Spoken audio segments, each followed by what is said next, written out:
Chosen one, this message was not easy to reach you. Something was working against it, arriving at this exact hour. Something was pressing against the signal, trying to delay what I needed you to hear.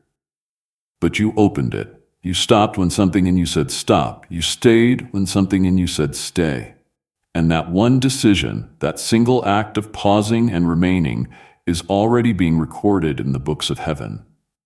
My child, you did not find this by accident. I found you with it. If something in your chest loosened the moment you read those words, if something that has been braced for years suddenly exhaled when you saw this title, that was not your imagination. That was not wishful thinking. That was the striving inside you, recognizing that permission to rest had finally arrived. When a part of you that has been clenched for a very long time begins to open even slightly, even without your permission, that is not weakness. My beloved, that is the beginning of receiving. And receiving is what I came here to teach you today. I know what you have been carrying. I know the exact shape of the exhaustion you have been hiding from everyone around you. Not the tiredness that sleep can reach, my child.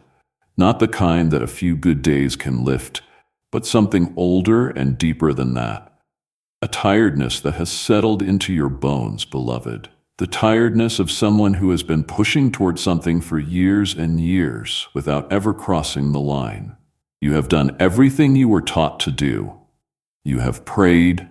You have believed. You have shown up even when showing up cost you something.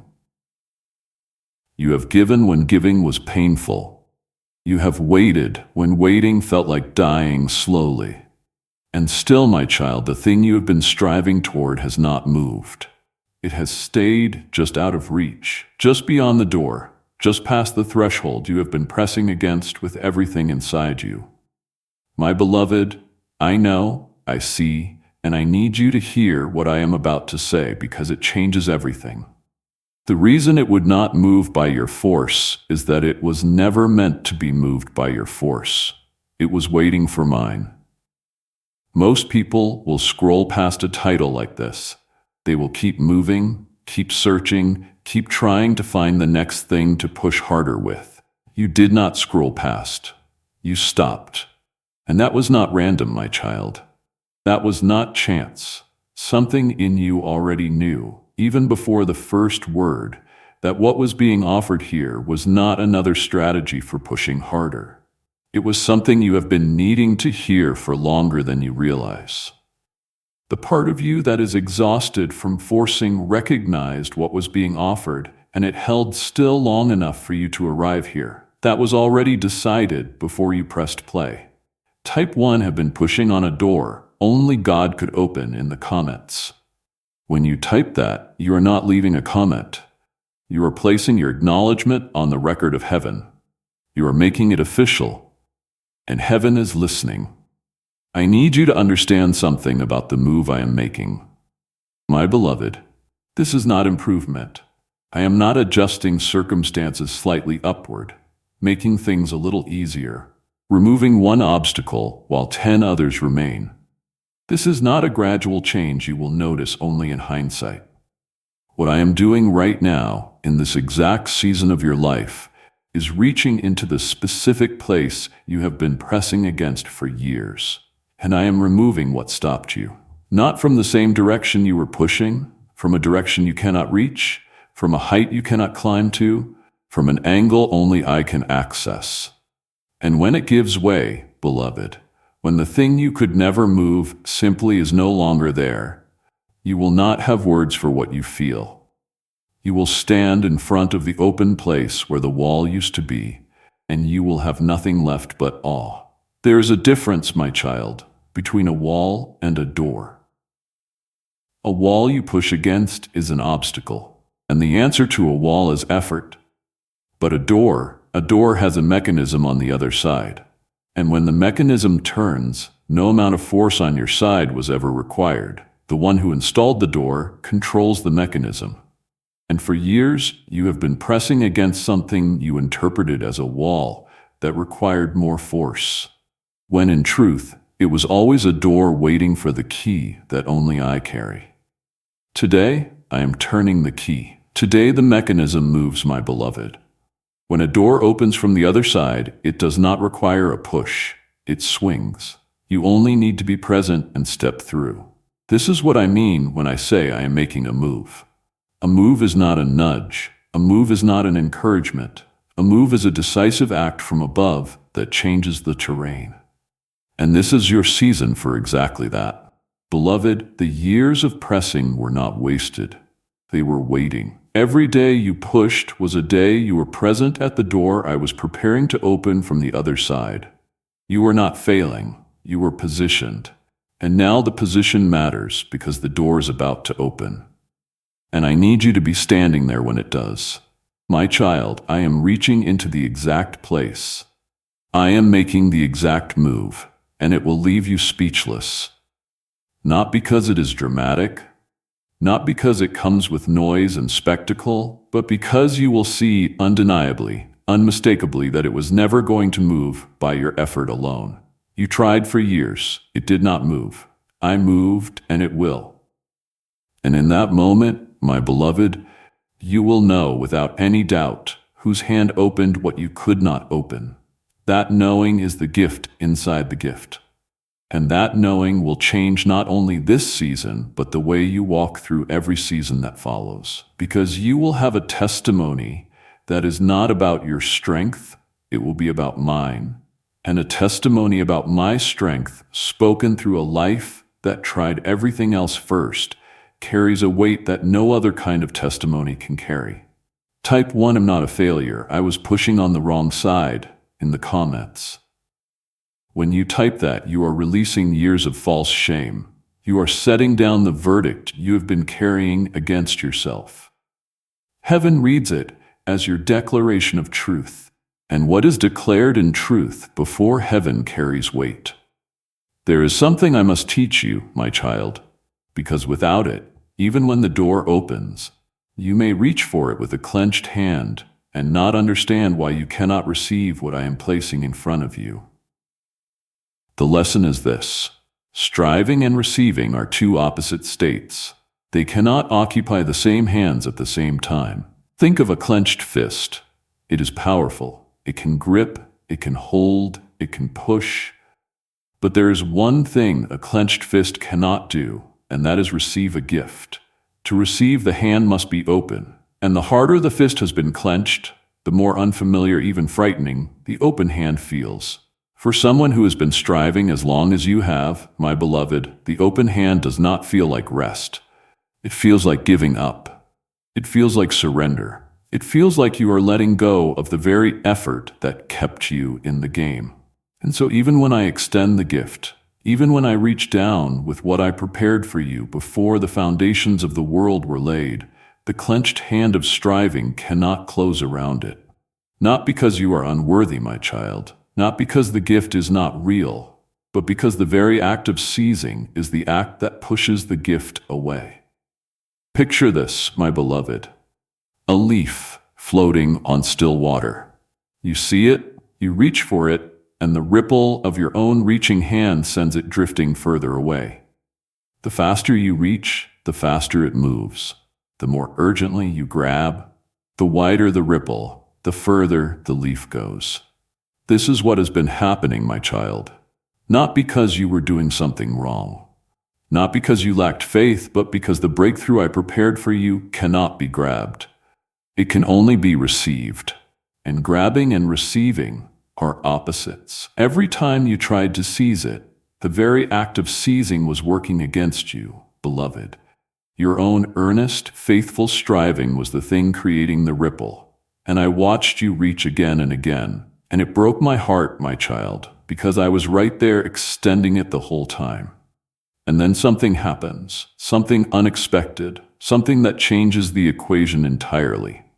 Awe arrives, my beloved. When something so far beyond you appears, something so clearly from a dimension you cannot engineer, something that arrives with the signature of heaven written all over it, your striving simply stops, not because you decided to stop, not because you gave yourself permission to stop. It stops because awe takes the words before you can choose them. And when awe takes the words, it also takes the grip. And in that single instant, when your hand is no longer clenched because wonder has loosened every muscle you were using to hold on, the open hand appears. The leaf can reach you now. The gift can land. This is not an accident, my child. This is the design. The speechlessness is not a side effect of the move I am making. The speechlessness is the mechanism. The moment of awe is the moment the hand opens, and I am making a move so far beyond anything you could engineer, so clearly stamped with my hand and not yours, that when it becomes visible, awe will be the only response available to you, and your open hands will finally be able to hold what has always been prepared for them. My beloved, a life I am moving for cannot afford to miss what I am releasing in this season. Every message spoken through this channel is not entertainment. It is formation. It is instruction for those who are in the middle of learning to receive instead of force. There are messages coming that will speak directly into where you are standing right now. Messages about what comes after the door opens, about what it looks like to walk through an impossibility on steady ground. Stay connected. Follow now, because what I am releasing through this channel in the coming days is for those who stayed long enough to learn the difference between a striving hand and an open one. Heaven did not just watch what you endured in these years of pushing, my child. Heaven recorded it.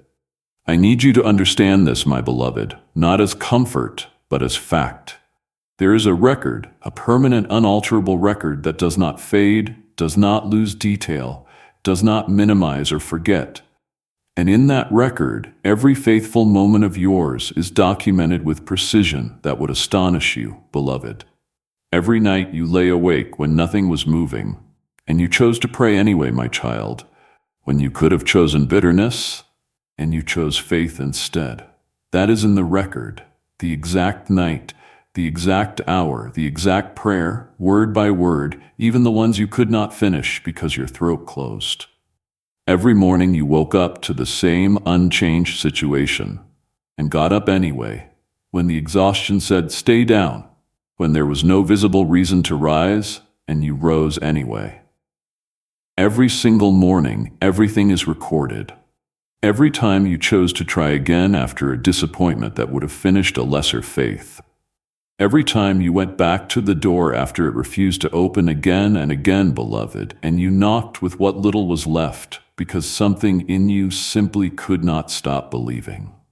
All of those moments, every sacrifice you made in silence, with no audience, with no one who even knew you had given anything up. The things you laid down that no one around you will ever know about, heaven knows. Heaven recorded them. And every moment you kept believing. When every piece of visible evidence said give up, when the numbers said no, when the timeline said too late, when the people you trusted said it was not going to happen, and you chose in the quiet of your own heart to keep believing anyway. That is in the record too. The record does not lie. The record does not expire. And now, my child, the weight of that record is not crushing you. It is qualifying you. Every empty hand, every exhausted morning, every silent sacrifice is being read by heaven, not as evidence of your failure, but as the building of the open hand. Only a hand that has given everything has nothing left to grip with. And an empty hand is an open hand. I need you to sit with that for a moment, my beloved. The thing you thought was disqualifying you is the very thing that has been qualifying you. The exhaustion you were ashamed of is the credential heaven has been waiting for.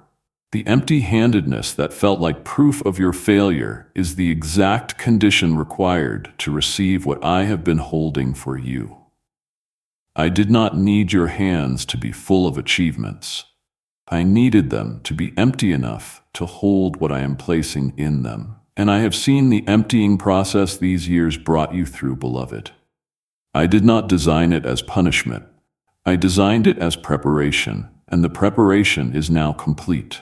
The hands that were emptied by years of faithful, fruitless striving are now exactly the hands I can fill. Type heaven saw every night I kept going when I had nothing left in the comments. When you type that, you are not boasting, you are testifying. You are adding your voice to the record that heaven has already written. And the sound of that agreement rings through every corridor where your name has already been spoken. My beloved, there is someone in your life right now who is still where you were, still striving with clenched fists, still convinced they must earn by their own effort what I have already prepared as a gift. They are exhausted in the same way you were exhausted when you found this message. They have not found what you have found today. Sow a seed in their name today, not as payment, not as a transaction you are making with me, as a declaration that the exhaustion they feel is not failure, it is the opening of the hand. Visit the link in the description below or scan the QR code on screen. Let the act of giving be the open hand speaking on behalf of someone whose hands are still clenched. I see the name that is on your heart right now, and I see the seed you sow in their name. Let me take you somewhere, my child. Let me take you to the edge of the Red Sea. I want you to feel what it felt like to stand there, because you have been standing in a place very much like it, and you have not had the full picture of what that place means.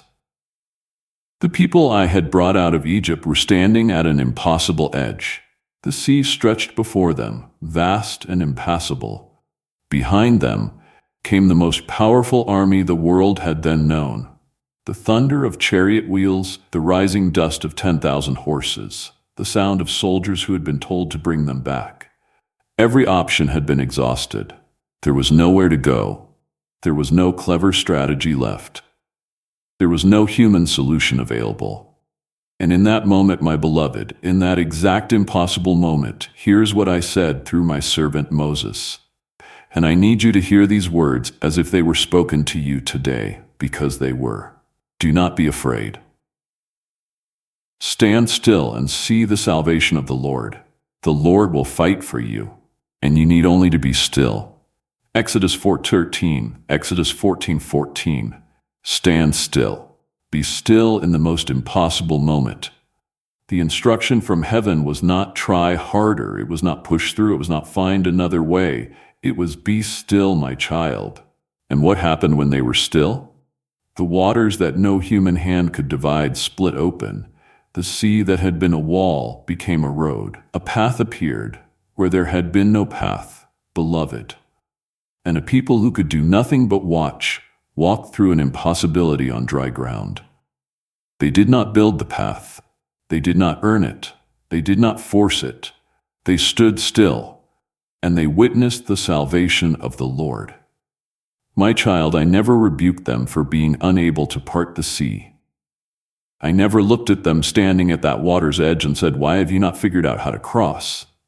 I never expected them to. I knew from before they arrived at that shore that the crossing was my move to make, not theirs. I had positioned them there precisely because I was about to do something that only I could do, something that would leave no doubt about whose hand had made a way. And I am telling you this now, my beloved, because you have been standing at your own Red Sea. You have been looking at what is in front of you and wondering why you cannot cross it. You have been pushing against a sea that no human force can divide, and heaven has never rebuked you for that inability. Heaven has been waiting for you to understand what that sea is telling you. It is telling you, this is not your move to make. It is mine, my child. I am not disappointed that you could not move the block. My beloved, I never asked you to. I asked you to be still and watch me do it. And now, beloved, the time for watching has arrived because you have stayed this far. What I am releasing now is for those who held on long enough to hear it. The sea does not part for the ones who left the shore, my child. It parts for the ones who stayed. Because you have stayed this far, what I am releasing in the next season of this channel is for those who held on. Every message I speak through this channel is continued instruction for lives that are learning the difference between forcing and receiving, between a striving hand and an open one, between standing at the edge demanding a crossing and standing at the edge watching me make one. Stay. Follow this channel. Now, the next message I release will be for the one who is learning what it means to stand still in the middle of the impossible and trust that the road is already forming under the water. Type breakthrough was always prepared. I was not ready to receive it in the comments. That is not a confession of failure. That is the most honest and freeing thing you can say. When you type that, you are releasing the shame of the years you spent seizing what was always meant to come to you. Heaven reads it as the moment the striving ended and the receiving began. Now I must speak about the enemy. My beloved, what was done against you in this season of striving was not accidental. It was not random resistance. It was a targeted strategy designed specifically for you.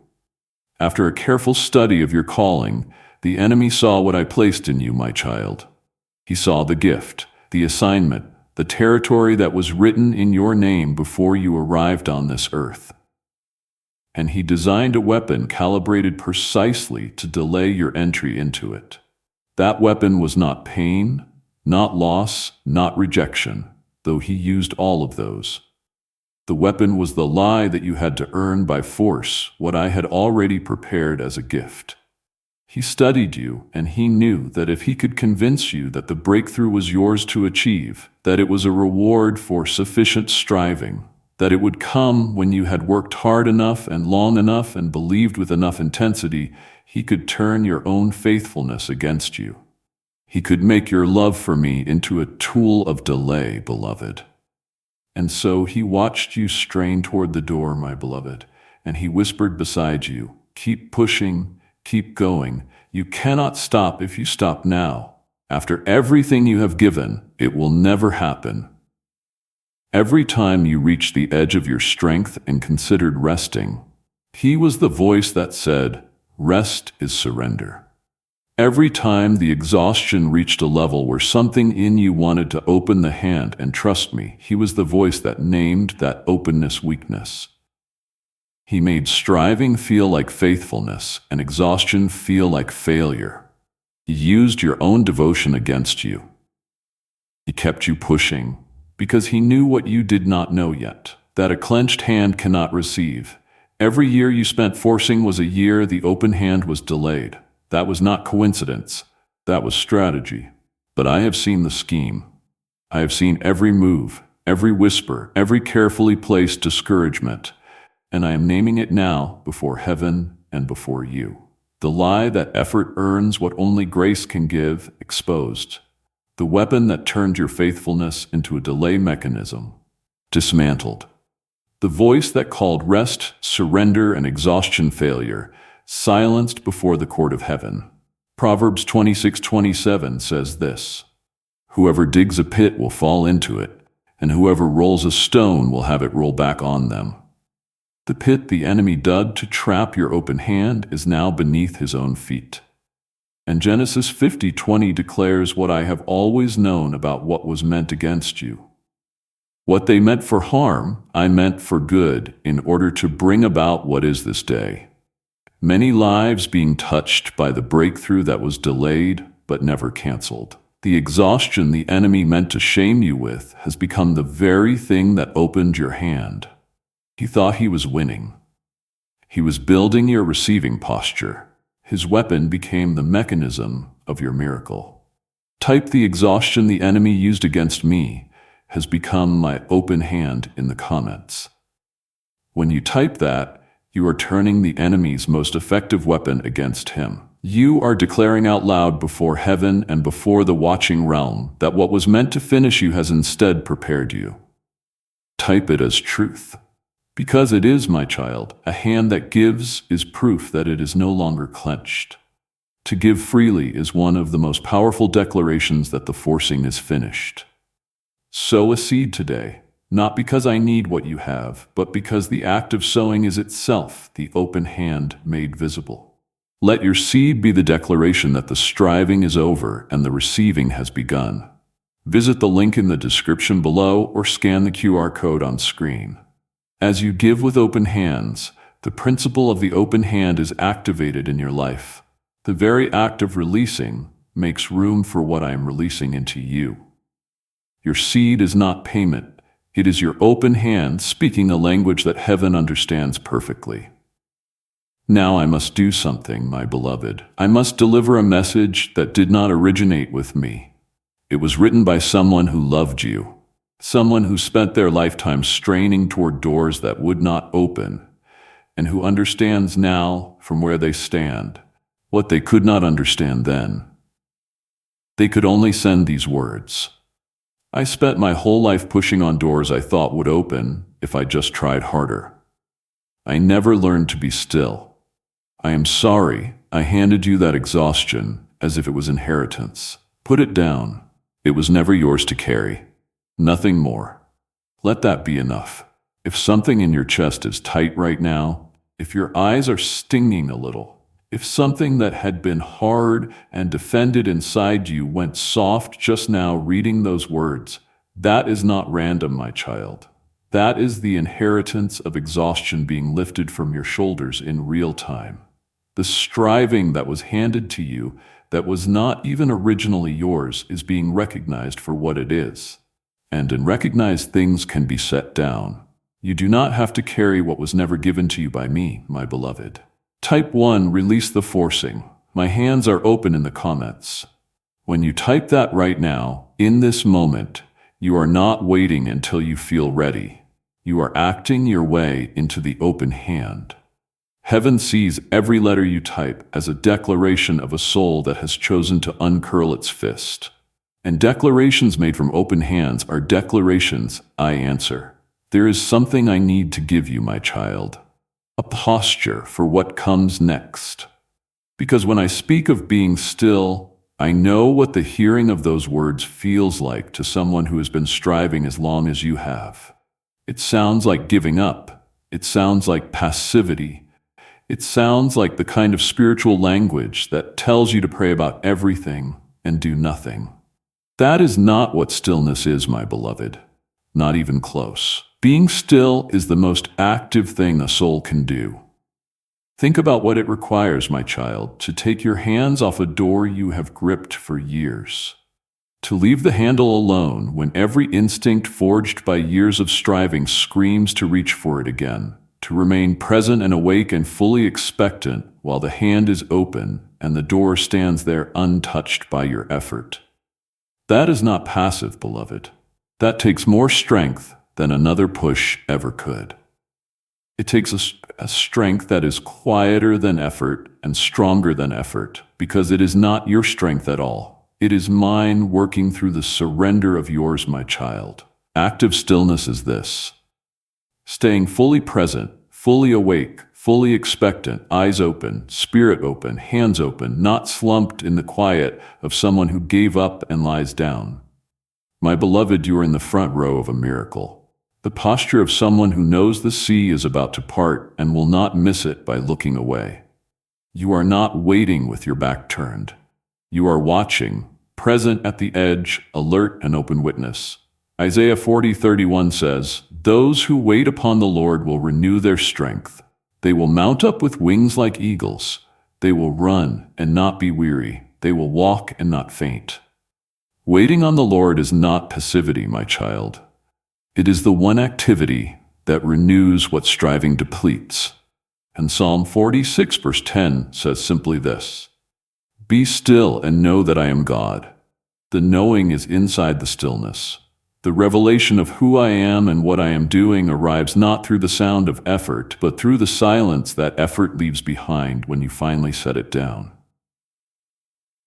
Beloved, Romans 8:28 promises that all things work together for good for those who love me and are called according to my purpose. All things, my beloved, including the years of straining at the door, including the exhaustion, including the moments that felt like failure. All of it has been working, my child. All of it has been part of the movement that ends here with open hands at the edge of the parting sea. My child, you arrived here today to learn what to do before the sea parts. What I am releasing through this channel next is for those who need to know what comes after. What it means to walk through a parting on steady ground without immediately reaching for the next door to force. That message is coming, and I am releasing it only for those who stayed. Follow now, beloved, so that when the next word comes, you are among the ones who receive it. My child, because you did not leave this message when it began to name the exact exhaustion you have been carrying in private, the thing you have never said out loud to another person. The specific flavor of tiredness that goes deeper than sleep can reach because you stayed through all of it. What was sealed for this hour has been opened for you. The record shows you were here, and what heaven releases for those who remained is not available to those who scrolled past. You stayed. You received, my beloved. I want you to feel something right now. Not a dramatic sensation, nothing that startles, but something quiet, a settling, as if the shoulders you have been carrying high, braced against the next push, are going slightly lower, as if the constant background hum of effortful trying is going quieter. My child, if you feel that stillness arriving even for a moment, even briefly, that is not your imagination going soft. That is the open hand forming. That is your body learning the posture before your mind has fully caught up. When you feel it, do not reach for the door again. Just breathe. One open-handed breath. That is all I am asking of you in this moment. Beloved, type 1 agree. This move is God's to make, not mine, in the comments. When you type that, you are formally stepping out of the way. You are releasing the role you were never supposed to play. Heaven reads that as consent. And when you give consent for me to move without competition from your own striving, the hands of heaven are freer to act than they have been in years. In the hours after this message, the striving reflex will try to return. It will not come as an obvious attack. It will come as a voice that sounds very much like wisdom, very much like responsibility, very much like a sensible adult thought. It will say a wise person would be doing something right now. It will say you cannot just be still. It will say this is all very beautiful, but the situation still requires action. My child, when that voice comes, and it will come, do not be alarmed. Do not argue with it.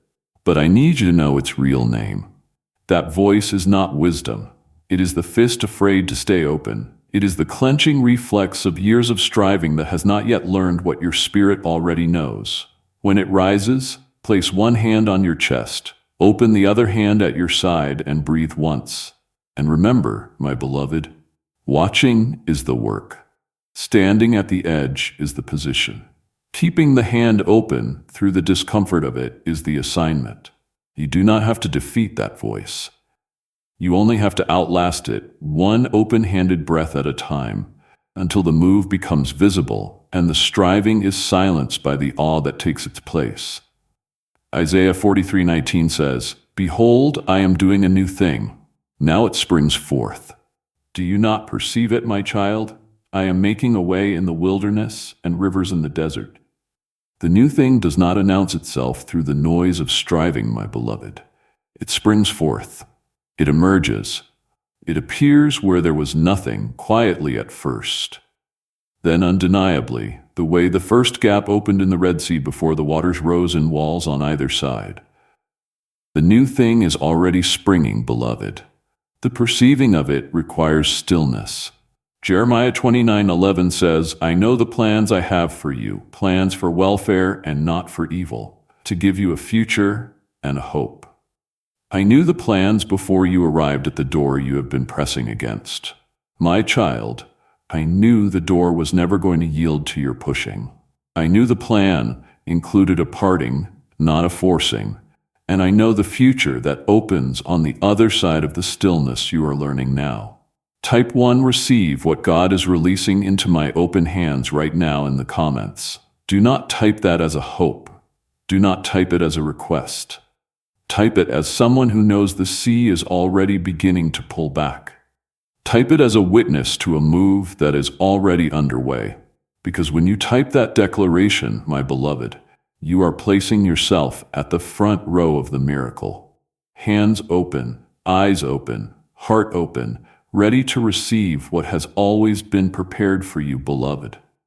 Because you did not skip when this message named the thing you have been carrying alone. Because you stayed through the teaching and the testimony and the justice and the letter and the posture. Because you are still here. What I am releasing in this closing moment is not a general blessing, my child. It is specific. It is for the one who stayed. Beloved, the doors you have not been able to open are about to be handled by hands that are not yours. The sea you could not cross is about to part by a command that is not yours. And you, my child, my beloved, are about to experience the specific grace of being still enough to watch what only I can do, and to walk through on dry ground in awe, with open hands into exactly what was always prepared for you. May the exhaustion in your bones be replaced today with something quieter than hope and deeper than peace. My child, the certainty of a soul that has finally understood this was never yours to force.